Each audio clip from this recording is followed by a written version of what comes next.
इब्ने उमर रज़ी अल्लाह तआला अन्हु बयान करते हैं कि नबी अकरम सल्लल्लाहु अलैहि वसल्लम ने इरशाद फरमाया, जो शख्स तकब्बर के तौर पर अपने कपड़े को लटकाएगा, अल्लाह ताला क़यामत के दिन उसकी तरफ नज़र रहमत नहीं करेगा। इस कपड़ा, ये वो कपड़ा लटकाने की बात हो रही है। उलमा फरमाते हैं तैमत जो लोग बांधते हैं या शलवार वगैरह आज के दौर में, जो तकब्बर के तौर पर लटकाएगा, अल्लाह ताला क़यामत के दिन उसकी तरफ नज़र रहमत नहीं करेगा।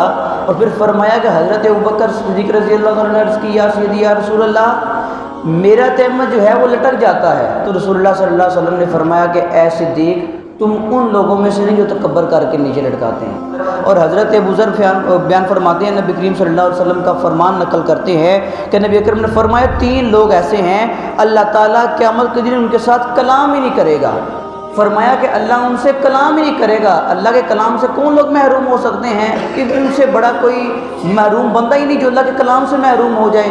वो कौन सा बंदा है? फरमाया कि अल्लाह ताला उन तरफ नज़र रहमत नहीं करेगा, उनसे कलाम नहीं करेगा। और फिर फरमाया कि उनका तज़किया नहीं करेगा और उनके लिए दर्दनाक अजाब भी होगा।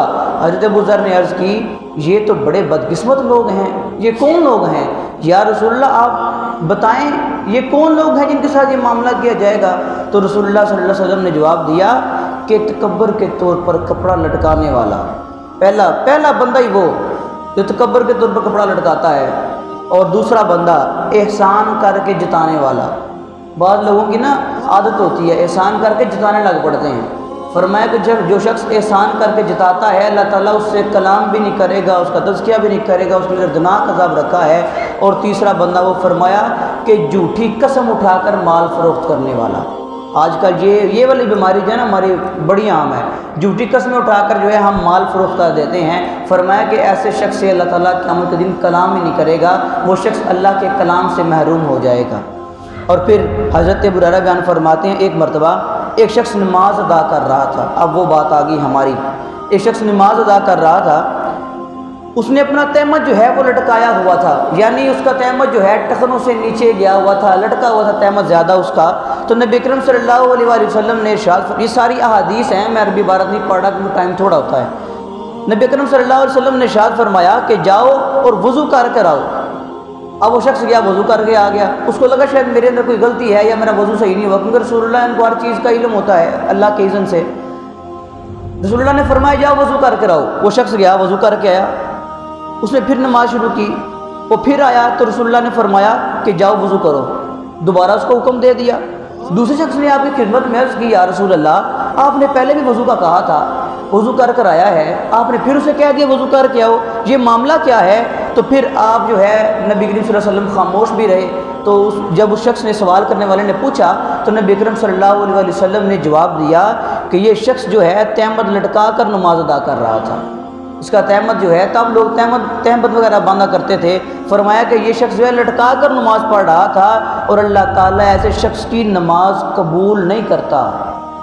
इसलिए हमको कारी साहब जो हैं या अल्लामा साहब जो हैं बार बार तलकीन करते हैं कि अपनी शलवार टखनों से ऊपर करके नमाज़ पढ़ें, ताकि अल्लाह की बारगाह में कबूल तो हो, ताकि अल्लाह की बारगाह में जो है हमारी वो पढ़ी नमाज कबूल तो हो। कोई पता नहीं कौन सी नमाज़ कबूल होनी है, कबूल तो हो कोई नमाज जो हम पढ़ रहे हैं वो तो सही तरीके से अदा करें। लिहाजा इस हदीस से ये साबित होता है, ये पता चलता है कि वो नमाज जो तहमत लटका कर पढ़ी जाए वो अल्लाह की बारगाह में कबूल नहीं। वाज़ेह हदीस में बारगाह है, इसके बारे में तलकीन की गई कि अपनी तहमत जो है शलवार जो है टखनों से ऊपर रख कर नमाज अदा करनी चाहिए।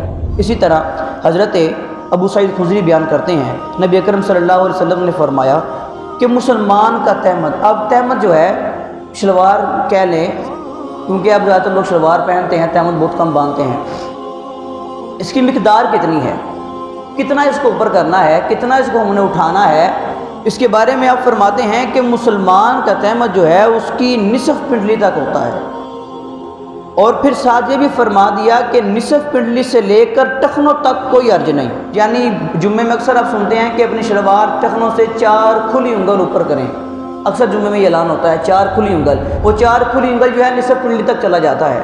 और फिर साथ ही फरमाया, जब ये फरमाया ना कि उसका निसफ पिंडली तक उसकी हद है, और साथ ही फरमाया कि लेकिन जो टखनों से नीचे होगा वो जहन्नम में होगा, और जो शख्स तकब्बुर के तौर पर अपने कपड़े को लटकाएगा अल्लाह उसकी तरफ नज़र रहमत नहीं करेगा। फिर रसूलुल्लाह ने यह फरमाया यानी जो हमारा कपड़ा जो है टखनों से नीचे होगा, जितना हिस्सा कपड़ा से ढका होगा, फरमाया कि वो जहन्नम के अंदर चलेगा, उसका ठिकाना जहन्नम होगा। और फिर हज़ूर नबी करीम सल्लल्लाहु अलैहि वसल्लम ने फरमाया, आखिरी हदीस मुबारक इसकी हद की, हज़रत इब्न उमर बयान करते हैं कि मैंने नबी अकरम सल्लल्लाहु अलैहि वसल्लम से अर्ज़ की, आपके पास में हाजिर हुआ, आपके पास से गुज़रा तो मेरा तहमद जो है लटका हुआ था। रसूलुल्लाह ने मुझे देखा कि ये जो है मेरा सहाबी गुज़र रहा है, इसका तहमद लटका हुआ है। तो आप फरमाते हैं रसूलुल्लाह ने मुझे फ़ौरन कहा कि अपना तहमद ऊपर करो। जब मैंने तहमद ऊपर किया तो आप फरमाते हैं कि मैंने जो ही तहमद ऊपर किया तो आप सल्लल्लाहु अलैहि वसल्लम ने फिर कह दिया कि उसको और ऊपर करो। मैंने उसको और ऊपर किया। इसके बाद आप फरमाते हैं मैंने हमेशा इसका ख्याल रखा।